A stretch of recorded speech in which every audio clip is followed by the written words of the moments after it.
अब मैं आपको कैलकुलेट करता हूँ range of a projectile on an incline plane. ये जो मैं आपको तरीका बताने वाला हूँ, ये एक्चुअली जो इक्वेशन ऑफ ट्रेजेक्ट्री थी, ये मैंने आपको नॉर्मल प्रोजेक्टाइल के मोशन के वक्त नहीं बताई थी, इसलिए मैं आपको ये जो इसकी इक्वेशंस हैं ये मैं इसके माध्यम से बताता हूँ। ठीक है, अब अगर आप प्लेन पे एनालाइज करें तो क्या होगा, इसका कुछ मोशन ऐसा होगा। ठीक है, अब रेंज क्या होगी प्रोजेक्टाइल की इंक्लाइन पे, ये होगी इसकी रेंज।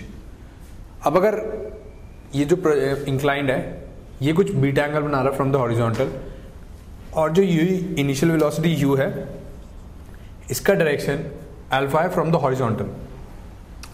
तो अगर ये रेंज है हमारी, ठीक है, सो ओबी की वैल्यू क्या होगी, अगर ये हमारा बी है, ये जहां पर ये आ रहा है इसके वर्टिकली डाउनवर्ड पॉइंट, तो ओबी की वैल्यू कितनी होगी आर, ये वाला एंगल कॉस बीटा, और ये वैल्यू कितनी होगी आर साइन बीटा। तो अगर मैं इसको ओरिजिन बना दूं, ये जो स्टार्टिंग पॉइंट है इसको ओरिजिन बना दूं, तो पी पॉइंट यानी जो हमारा फाइनल पॉइंट है इसके कोऑर्डिनेट्स क्या होंगे, एक्स कॉमा वाई, एक्स है आर कॉस बीटा और वाई है आर साइन बीटा। ठीक है, अब अगर हमको इक्वेशन ऑफ ट्रेजेक्ट्री निकालनी होती है किसी भी पर्टिकुलर पॉइंट पे, यानी अगर मेरा कोई भी प्रोजेक्टाइल मोशन है जैसा मर्जी हो, अगर ये स्टार्ट ग्राउंड से कर रहा है या जहां मर्जी से कर रहा है, जहां पे भी आप ओरिजिन बनाए वो है, तो आप क्या लिखेंगे, X is equals to U cos beta, अगर मेरा ये वाला ओरिजिन है और ये ऐसे जा रहा है, या फिर अगर मैं यहाँ पर इंक्लाइन भी बना दूं तब भी इसके लिए ये मोशन ऐसा ही है। ठीक है, जैसा वो था, बस ये रुक यहाँ पे रहा है। ठीक है, तो आपकी इक्वेशन ऑफ ट्रेजेक्ट्री हमेशा सेम आएगी। वो क्या होगी, क्योंकि एक्स डायरेक्शन में हमेशा you cos theta into T होगी, अगर मेरा मोशन चाहे ऐसा हो या फिर ऐसा हो, डिपेंड क्या करेगा ये मेरा एंगल थीटा कितना है, क्योंकि यहाँ पर है you cos theta into T, ये तो ये एंगल और साथ में या फिर हमारी यू क्या है। ठीक है, you cos theta into T, ये हमारी एक्स, किसी भी एक्स पॉइंट पर यानी किसी भी टाइम टी पर एक्स की वैल्यू होगी। ओके, और y की वैल्यू किसी भी टाइम t पर क्या होगी, u sin theta into T minus half G T square. यहां पर आप t की वैल्यू पुट कर दीजिए x upon you cos theta, तो आपको ये इक्वेशन ऑफ ट्रेजेक्ट्री मिल गई। जब भी आप किसी शेप की इक्वेशन बताते हैं तो उसके अंदर y और x के अंदर रिलेशन बताया जाता है, जिसके अंदर और कोई भी वेरिएबल नहीं होता, क्योंकि अगर क्वेश्चन स्टार्ट होगा तो थीटा हमारा फिक्स्ड है, u हमारा फिक्स्ड है, वेरिएबल क्या था ड्यूरिंग द मोशन टाइम, तो हमने टाइम को यहाँ पे सब्स्टिट्यूट कर दिया और आपकी y और x में रिलेशन आ गया। ये आपकी इक्वेशन ऑफ ट्रेजेक्ट्री होगी। ये जो फॉर्मूला है कई लोग इसको याद भी करते हैं, बट ये इतना इंपॉर्टेंट नहीं है कि आपको ये याद करना पड़े। अगर आप याद कर लेंगे तो हो सकता है आपको कुछ फायदा मिल जाए, but I do not recommend कि आप ये याद रखें। ठीक है, तो अब क्योंकि आप आराम से निकाल भी सकते हैं किसी भी इक्वेशन के लिए, ये दो इक्वेशन को सब्स्टिट्यूट करना है, सिंपली आपका ये वाली इक्वेशन आ जाएगी। अब अगर इक्वेशन ऑफ ट्रेजेक्ट्री से हमको रेंज निकालनी है यानी r की वैल्यू निकालनी है, तो आप क्या करेंगे, यहाँ पर x और y की वैल्यूज सब्स्टिट्यूट करेंगे r की टर्म्स में। अगर ये रेंज थी तो x और y की वैल्यूज आपकी इस पॉइंट पे क्या है, r cos बीटा और r sin थीटा, आपने यहाँ पर वैल्यू सब्स्टिट्यूट कर दी इस इक्वेशन के अंदर, तो क्या बचा, y की जगह r sin बीटा और x की जगह क्या आया, r cos बीटा। अब यहाँ पे tan थीटा था, थीटा क्या था, हॉरिजॉन्टल से u का डायरेक्शन, तो यहाँ पर वो क्या है, अल्फा है ना कि बीटा, ये ध्यान रखिए आप इसका एंगल का। तो आपका आया यहाँ पर tan alpha minus G by two, X की value r cos beta upon u cos theta की जगह अल्फा, इनका होल स्क्वायर। यहाँ पे दो r स्क्वायर है, यहाँ पे r है, यहाँ पे r है, ये कैंसिल हो गया, और r अगर मैं यहाँ पर r स्क्वायर लिखूँ, इसकी जगह बाहर r स्क्वायर लिखूँ तो ये स्क्वायर कैंसिल हो गया। ठीक है, मैंने क्या करा, ये cos बीटा, यहाँ पे cos स्क्वायर है, यहाँ पे cos है, इन दोनों से कॉमन लेकर इसके नीचे ले आया तो ये बन गया tan बीटा, और यहाँ पर एक cos अल्फा, यहाँ पे क्योंकि tan अल्फा होता है sin alpha upon cos alpha, एक cos अल्फा नीचे और एक cos अल्फा यहाँ पर है, वो cos अल्फा मैं ऊपर ले आया, तो आपका क्या बचा, tan beta into cos alpha is equals to, यहाँ पे क्या बचा, sin alpha minus G R cos beta upon 2u square cos alpha. Okay, अब आपकी सिर्फ r की वैल्यू यहाँ पे बची है, तो आप r कैलकुलेट करेंगे, इस टर्म को आप इधर ले जाएंगे और ये वाली टर्म को आप इधर ले जाएंगे, तो क्या बचेगा, राइट हैंड साइड पे देखें तो sin alpha minus tan beta cos alpha, ये वाली टर्म क्योंकि यहाँ पर आई थी, अब ये वाली टर्म यहाँ पर गई, और r के जितने भी थे इसको हमने उधर ट्रांसफर कर दिया, तो क्या आया, ये वाला 2u स्क्वायर cos अल्फा ऊपर आ गया, मल्टीप्लीकेशन में 2u² cos alpha upon g cos beta into the rest of the term.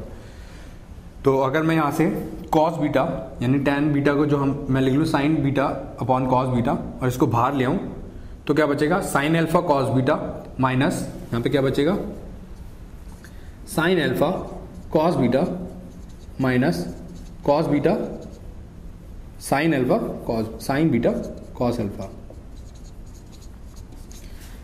इसकी एक्सपेंशन क्या होती थी, ये किसकी एक्सपेंशन होती है, sine of alpha minus beta, ये तो आपको पता होगा।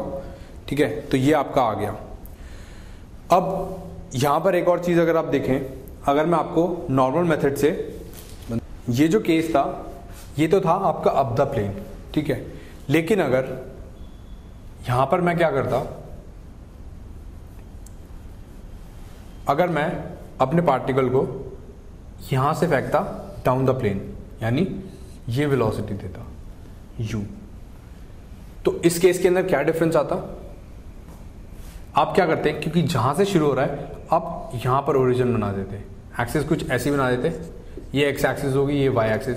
इसका मतलब क्या है, इस डायरेक्शन में जाने वाली एक्स एक्सिस पॉजिटिव है और ऊपर की डायरेक्शन में वाई डायरेक्शन में पॉजिटिव है, ठीक है, इस डायरेक्शन के अंदर।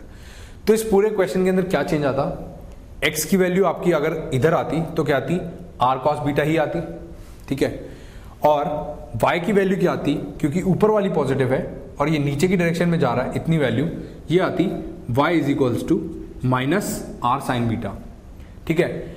अब अगर यहां पर आप बीटा की वैल्यू लिख दें माइनस बीटा, तो आपकी क्या आएगी, x is equals to R cos minus beta. अगर आप ये चीज लिखें तो आपको पता है cos of beta, cos of minus beta is equals to cos beta होती है, ठीक है, और यहां पर क्या आएगा, ये साइन अंदर चला जाएगा माइनस बीटा। तो अगर आप इस इक्वेशन के अंदर ये वैल्यू डालें तो आप सिंपली क्या कर सकते हैं, सेम मेथड से चल सकते हैं, आपका आंसर भी सेम आएगा, सिर्फ डिफरेंस क्या आएगा, बीटा की जगह यहां पर माइनस बीटा पुट करेंगे तो आपकी रेंज क्या आएगी, ये आएगी, यहां पर प्लस हो जाएगा, माइनस माइनस प्लस, तो आपकी रेंज के अंदर, डायरेक्शन के अंदर सिर्फ ये चेंज आएगा। और क्योंकि यहाँ पर एक और बीटा है जो कि कॉस स्क्वायर बीटा है और cos beta, cos minus beta is equals to cos beta होता है, तो ये वैल्यू भी सेम ही रहेगी। तो यानी रेंज की वैल्यू आपकी डाउन द प्लेन भी सेम आएगी, डिपेंडिंग अपॉन द आपने एक्सिस क्या ली है। अगर मैं ये वाली एक्सिस लूँ तो आपकी वैल्यू सिंपली ये आती है। ये तो हो गया इक्वेशन ऑफ ट्रेजेक्ट्री से। अगर मैं आपको जो इंक्लाइन वाली प्रॉब्लम है ये मैं आपको नॉर्मल मेथड से सॉल्व करके दिखाऊं तो कैसे आएंगे आपको बताता हूं मैं। ये मैं आपको मेथड इसलिए बता रहा हूं क्योंकि अगर आपको एग्जामिनेशन में कोई भी प्रॉब्लम आए तो आप बेसिक डेरिवेशन से कर सकें। ये u है, ये बीटा है और ये पूरा अल्फा है, ठीक है। अब हमको ये रेंज फाइंड आउट करनी है। तो इसके अंदर आप फाइंड आउट कैसे करते हैं, अब क्योंकि आपको ये रेंज फाइंड आउट करनी है यानी ये वाली वैल्यू फाइंड आउट करनी है, तो आप इसके लिए क्या ट्रिक यूज करेंगे, आप अपनी एक्सेस को, क्योंकि आपके पास पूरी छूट है, आप एक्सेस कैसे ही बना सकते हैं। आपने जो कोऑर्डिनेट एक्सेस ली थी, मैं कुछ ऐसी ले लेता हूं, यानी इस डायरेक्शन के अंदर x ले लेता हूं और इससे परपेंडिकुलर डायरेक्शन में मैं y ले लेता हूं। मैं कुछ भी अस्यूम कर सकता था, ठीक है। तो अब आप अगर आप देखें तो आपकी जो वैल्यूज हैं वो क्या क्या आएंगी, इस डायरेक्शन के अंदर अगर हम देखें ये हमारी एक्स एक्सिस है तो ये आएगी ux कितनी आएगी, u ऑफ कॉस ऑफ कितना आया, ये वाला एंगल कितना हुआ, अल्फा माइनस बीटा, ठीक है। ax कितना हुआ, क्योंकि g नीचे की तरफ था, ठीक है। तो ये अगर ये है तो ये वाला एंगल कितना होगा, 90 माइनस बीटा, ओके, क्योंकि जो ऑपोजिट एंगल्स होते हैं वो कितने होते हैं, ये भी बीटा होगा क्योंकि ये बिल्कुल इसका ऑपोजिट एंगल है। ये वाला एंगल कितना बचा, 90 माइनस बीटा। तो g की वैल्यू क्या आई, gx क्या आएगी, g साइन बीटा, और इस डायरेक्शन के अंदर g कॉस बीटा, ठीक है। तो ax की वैल्यू कितनी आई आपकी, ये इस डायरेक्शन के अंदर है यानी माइनस जी साइन बीटा, ठीक है। और रेंज के लिए S X is equals to R okay, और U Y is equals to U sine alpha minus beta. ये तो सिंपल है, इस डायरेक्शन के अंदर क्या वैल्यू आएगी इसका कंपोनेंट, और ए वाई की वैल्यू मैंने यहाँ पे निकाली थी, वो कितनी थी माइनस जी कॉस बीटा, और रेंज के लिए एस वाई की वैल्यू 0 होनी चाहिए। तो जब आप डिराइव करेंगे तो सिंपली आपको अगर रेंज की वैल्यू निकालनी है तो क्या करेंगे, यहाँ पर आपको सबसे पहले टाइम ऑफ फ्लाइट निकालना पड़ेगा। टाइम ऑफ फ्लाइट के लिए आप क्या ये फॉर्मूला यूज करेंगे, ये वाला S Y is equals to 0 वाला। इसकी वैल्यू क्या होती है U Y T minus plus half A Y T square. इससे एक तो वैल्यू आएगी टी इज इक्वल्स टू 0, और दूसरी टी की वैल्यू आप कैलकुलेट करेंगे तो उसकी कुछ वैल्यू आएगी, वो मैं आपके लिए कैलकुलेट कर देता हूँ। ये कितना आएगा u sine of alpha minus beta upon half of A Y, जिसकी वैल्यू है g कॉस बीटा।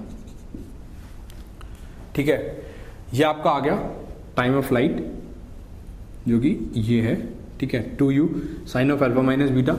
अब ये टाइम आप इस वाली इक्वेशन के अंदर डालेंगे जो कि है रेंज r, यानी is equals to S X is equals to U X into T plus half A X T square.